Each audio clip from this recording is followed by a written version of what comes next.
یہ سوچ کے بتائیے گا کہ ایک شخص جب پیدا ہوا تو یتیم تھا. He was born an orphan. تو he was sent to اپنے یہاں دودھ پینے کے لیے ایک رضائی ماں کے ساتھ چلے گئے. چند برسوں کے بعد جب واپس آئے تو بڑی ہی قلیل مدت کے بعد والدہ بھی رخصت ہو گئی. اب دادا کے تحویل میں آئے، دادا بھی وفات پا گئے. اب چچا کے ساتھ رہی. یہ چچا وہ ہیں جن سے ساری عمر اتفاق ہی نہیں ہوگا. یہ شخص جس کو پیدا ہوتے یتیمی ملی، اس کے بعد والدہ بھی نہ رہی، ہر طرف چیلنجز تھے، بچپن میں کوئی لطف نہیں، کوئی لذت نہیں، محرومیاں. تو آپ سوچئے کہ سائنس کیا کہتی ہے، نفسیات کیا کہتی ہے کہ ایک ایسا شخص جو محرومیوں میں پلا ہو وہ تو اپنے کرائسس سے باہر نہیں نکل سکتا. وہ تو اپنے غم کو ہی سوچتا رہتا ہے. پرسنل کرائسس، اس کے اپنے انر چیلنجز اس کو اداس رکھتے ہیں. آپ نے دیکھا نہیں، لوگ کہتے ہیں میرا بچپن تو بڑا یہ گزرا، میرا بچپن تو وہ کیا گزرا. وہ کسی کو کیا دے گا. ٹھیک ہے. اس کے بعد جب اب تھوڑے سے بڑے ہوتے ہیں تو اپنے چچا کے ساتھ ان کے ساتھ سفر میں جاتے ہیں ایز کیمل بوائے. ٹھیک ہے.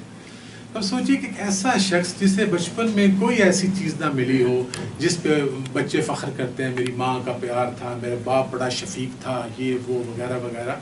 وہ جب بڑا ہوتا ہے تو کیا کرتا ہے؟ معاشرے نے اس کو ریجیکٹ کیا.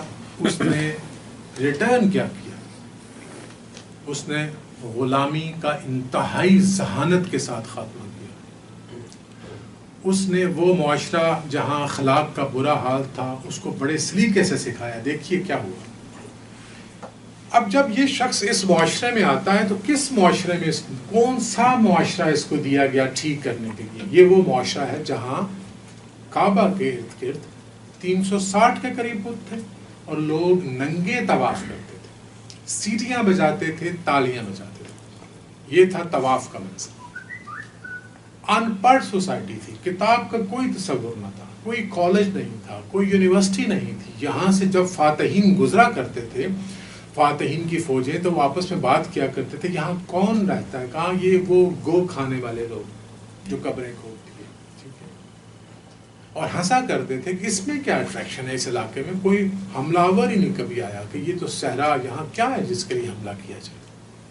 اور ایک ہسٹورین لکھتا ہے کہ all tribes were at war with all tribes.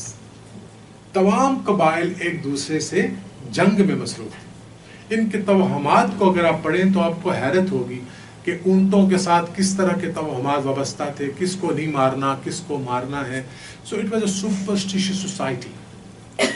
ان کی امورل پریکٹسز کی شدت اس چھوٹی سی بات سے آپ اندازہ لگا لیں اس کا کہ ستیلی مائیں اولاد کے نکاح میں آیا کرتی تھی. This was the morality.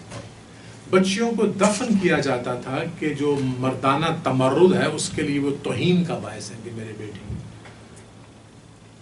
Instinct driven society تھی کمپلیٹلی. تو آپ دیکھتے ہیں ایک بچہ وہ جو یتیم پیدا ہوتا ہے، ماں سے محروم ہو جاتا ہے، بچپن میں کوئی اٹینشن نہیں ملتی، وہ ڈیل کس کے ساتھ کر رہا ہے؟ سوسائٹی کے ساتھ. Is it not miracles? یہ میریکل نہیں ہے کہ یہ بچہ جب اس سوسائٹی میں آتا ہے تو ان کے سارے توہمات غائب کر دیتا ہے اور بچپن ہی میں ایک ایسا فیصلہ کرتا ہے کہ جب حجر اسود نصب کرنے کے لیے قبائل آپس میں لڑنے کے قریب تھے تو لک ایٹ ہز وزڈم. وہ کہتے ہیں کہ چادر لاؤ، اس میں یہ پتھر رکھو، تم سارے سردار اس چادر کو سائڈوں سے پکڑو تاکہ یہ اختلاف نہ ہو کہ کون پتھر رکھے. His wisdom is unbelievable. If you look at the childhood and look at his wisdom, یہ کوئی میچ نہیں بنتا. یہ محروم اتنی عنایتیں کر رہا ہے. This is strange, okay?